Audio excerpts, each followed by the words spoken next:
Pushpraj, I come to you now. क्या कहें इस क्लिप पर? ये तो बिल्कुल अल्टीमेट जो बेइज्जती होती है एक तरीके से वो कर दिया है, और बेइज्जती का रोज नया लेवल हम देख रहे हैं कि उनकी बेइज्जती होगी मोदी जी की, और हम चुप रहेंगे। मोदी सरकार की तरफ से कोई कुछ नहीं बोलेगा जी। नीलू जी, आपको, पैनलिस्ट को और दर्शकों को मेरा नमस्कार। पहली बात, जिस तरह राष्ट्रपति ट्रंप ने हमारे प्रधानमंत्री के बारे में जिस अपमानजनक तरीके से बात की है, उससे कोई भी देशभक्त क्रोधित होगा। भले ही हमारे राजनीतिक मतभेद है, प्रधानमंत्री का अपमान देश का अपमान है। आफ्टर ऑल वो हमारे प्रधानमंत्री है।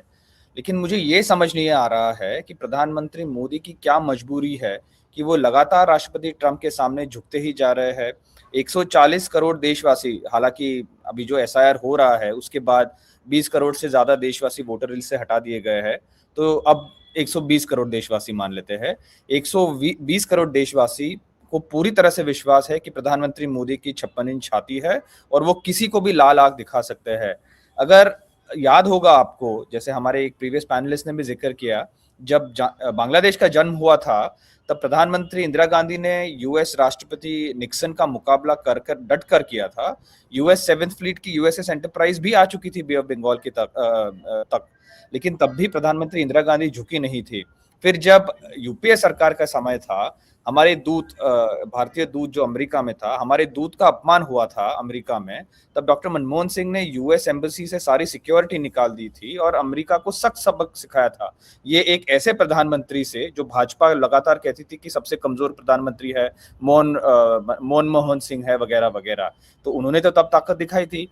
कहने का तात्पर्य यह है कि भारत के नेतृत्व ने लगातार अंतर्राष्ट्रीय दबाव का सामना किया है।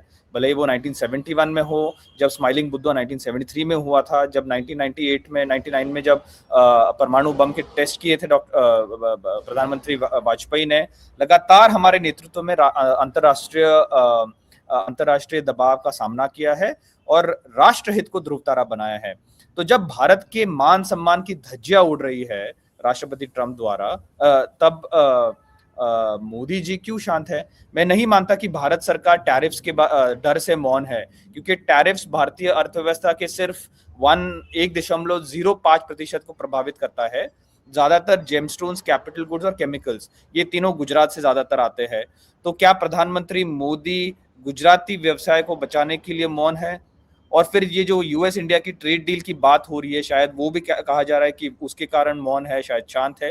लेकिन ये ट्रेड डील भी कभी आ नहीं रही है। अब अगर पिछले 1 साल से हम लगातार न्यूज़पेपर में देख रहे हैं कि बस आज होगा, जस कल होगा, परसों होगा, तरसों होगा, अभी तक तो हुआ नहीं है। रही बात डायस्पोरा की, अब देखिए डायस्पोरा का ये थोड़ा एक कॉम्प्लिकेटेड सब्जेक्ट है। हमारे एक पैनलिस्ट ने भी जिक्र किया था।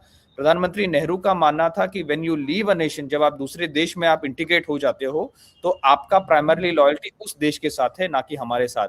हमारे साथ डायस्पोरा के साथ आर्थिक और सांस्कृतिक संबंध जरूर है, लेकिन क्या हम लोग अपनी नेशनल सिक्योरिटी, अपनी राष्ट्र सुरक्षा और आर्थिक हित को त्याग कर दे, ताकि हम किसी और डायस्पोरा पॉपुलेशन जिन्होंने इंडिया से इमिग्रेट कर लिया है, उनके लिए हम लोग दाव पे लगा दे? बड़ा कॉम्प्लिकेटेड और टेढ़ा क्वेश्चन है। आई डोंट थिंक इतना हो सकता है। क्या 120 करोड़ देशवासियों के हित और मान सम्मान को हम लोग त्याग कर दे किसी और के लिए? I don't think so. दूसरी बात, राष्ट्रपति ट्रंप के इस बयान, और पिछले बार आपको याद होगा कि 46 बार उन्होंने ये किया है, दावा किया है कि उन्होंने भारत और पाकिस्तान के बीच में मीडिएशन किया है, जो हम लोग 75 साल से कह रहे हैं टॉलरेट नहीं करेंगे। We will not tolerate any interference, mediation in bilateral matters, खास करके पाकिस्तान के साथ। अब इस बयान का संरचनात्मक विश्लेषण करें तो दो चीज निकल के आती है। एक, कि अमेरिका भारत को अपने रणनीतिक उद्देश्यों का पालन करने के लिए मजबूर कर रही है, जबकि अमेरिका खुद Venezuela, Latin America, West Asia में, ग्रीनलैंड और कनाडा में अंतर्राष्ट्रीय कानूनों का उल्लंघन कर रही है, यूएन चार्टर 2 का उल्लंघन कर रही है, नेटो का प्रिंसिपल्स जो है उसका उल्लंघन, आर्टिकल 5 उसका उल्लंघन कर रही है।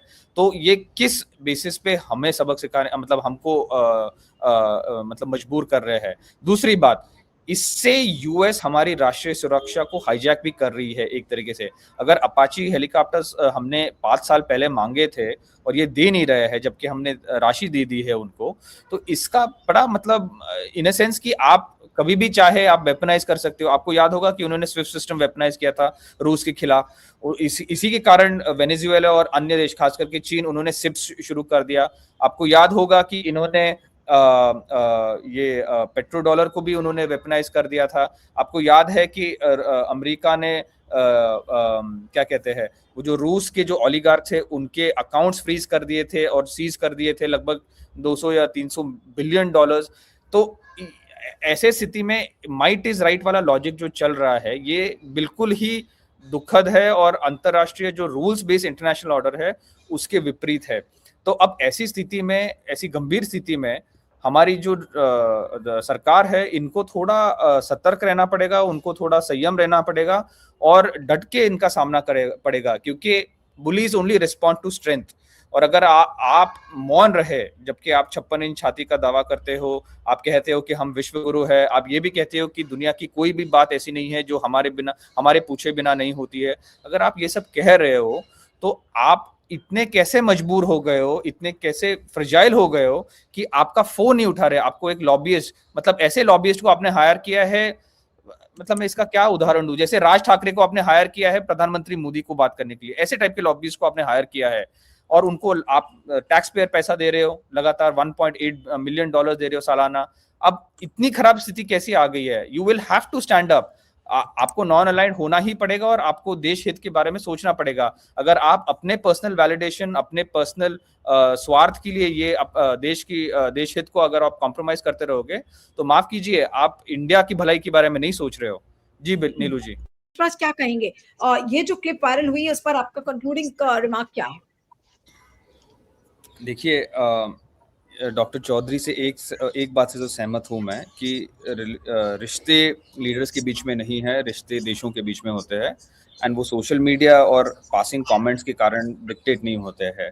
लेकिन ये एक पैटर्न रहा है। We can not ignore the fact that पिछले, जब से प्रधानमंत्री मोदी राष्ट्रपति ट्रंप को नहीं मिले थे 2024 के चुनाव के पहले, सिर्फ कमला हैरिस जी से मिले थे, तब से मतलब वो एक बात रही है। और ये जो नोबेल पीस प्राइज की बात रही थी, जब वो मांग कर रहे थे यूएस पाकिस्तान को मीडिएशन करने के बाद, उसके बाद रिश्ते बहुत खराब हो गए हैं। और इसका दोष पूरी तरह से मैं प्रधानमंत्री मोदी को ही दूंगा, क्योंकि आप एक ग्रेट इंडियन मंथन करके किताब है, उसमें लिखा है और अलग जगह पूर्व राष्ट्रपति प्रणब मुखर्जी ने भी लिखा है ये, कि पर्सनलाइज्ड डिप्लोमेसी जो प्रधानमंत्री मोदी ने इंस्टीट्यूशनलाइज कर ली थी, उसके कारण जो इंस्टीट्यूशनल ढांचा है हमारा एमईए का, उसको लगातार क्रिपल किया जा रहा है, उसको लगातार वीकन किया जा रहा है। तो ये जो पर्सनलाइज्ड डिप्लोमेसी जब फेल हो जाती है और जब किसी एक संकट के कारण, जैसे ठीक है राष्ट्रपति ट्रंप के कई सारे एक्सेंट्रिसिटीज है वो हम जानते हैं, उसमें मैं कमेंट नहीं करना चाह रहा था, लेकिन जब वो पर्सनलाइज्ड डिप्लोमेसी बिगड़ जाती है देन क्या होता है कि ये लगातार फिर पूरी जो अर्थव्यवस्था और भू राजनीतिक या कटु राजनीतिक हमारी जो संबंध है उसको उस दायरे से देखा जाता है जो पर्सनल कनेक्शन था। तो ये बहुत मुश्किल हो जाती है फिर, क्योंकि फिर मतलब US trade India trade deal sign नहीं हो रही है बिकॉज ऑफ दिस। एक बात तो ये है। दूसरी बात ये भी है कि लगातार लगातार राष्ट्रपति ट्रंप और उनकी सरकार ऐसी चीज कर रही है जो हमारे सरकार को एम्बैरस करे, और खास करके प्रधानमंत्री मोदी को। तो इसमें हमारा ही नुकसान है, उनका नुकसान नहीं है। अब थैंकफुली प्रधानमंत्री मोदी ने अपने आप को और जो पर्सनलाइज्ड डिप्लोमेसी है उसे दूर कर दिया है और इंस्टीट्यूशनल स्ट्रक्चर के माध्यम से वो एंगेज कर रहे हैं इसके साथ। एक बात ये है। दूसरी बात, और मेरी ये आखिरी कमेंट होगी, आखिरी टिप्पणी होगी, कि देखिए जो उन्होंने वेनेजुएला में किया है, जो उन्होंने ग्रीनलैंड में जो कर रहे हैं, जो अभी वो पनामा में पहले ही कर चुके थे वो पोर्ट्स को लेके, जो अब वो निकरागुआ में करेंगे, कोलंबिया में करेंगे। द पॉइंट इज, ये जो मॉनरो डॉक्ट्रिन उन्होंने री एस्टैब्लिश कर दिया, मॉनरो डॉक्ट्रिन को, ये जो स्फीयर्स ऑफ इन्फ्लुएंस डॉक्ट्रिन इन्होंने री एस्टैब्लिश कर दिया है, इसके कई सारे डोमिनो इफेक्ट्स है, इसके रिपल्स आएंगे। आपने मेरा वायर में जो आर्टिकल आया था वो मैंने आपको भेजा था। मुझे लगता है कि ये एक सेकेंड कोल्ड वॉर की स्थापना हो रही है वेनेजुएला और ग्रीनलैंड के बाद। चीन रूस और अमेरिका दो बड़े बड़े हेजेमोनिक पावर्स है, जो तीन बड़े हेजेमोनिक पावर्स है, वन इमर्जिंग पावर, जिसके जो पूरे रिसोर्सेज को लेके फाइट करने वाली है, तेल, सोना, रेयर अर्थ्स और कई सप्लाई लाइंस, चोक लाइंस, ये सब चोक पॉइंट सॉरी वगैरह। तो ऐसे स्थिति में हमारे सरकार का नेतृत्व बहुत ही प्रगतिशील होना चाहिए, बहुत ही सक्षम होना चाहिए। अब ऐसे समय में अगर आप मतलब धुंधले से चल रहे हो, अगर आपके पास कोई विजनरी फॉरेन पॉलिसी, विदेश नीति नहीं है, तो एज सिद्धार्थ जो कह रहे थे, कोई भी आके मतलब घंटे की तरह हमको, सॉरी मीनू जी कह रही थी, बजा के चला जाएगा।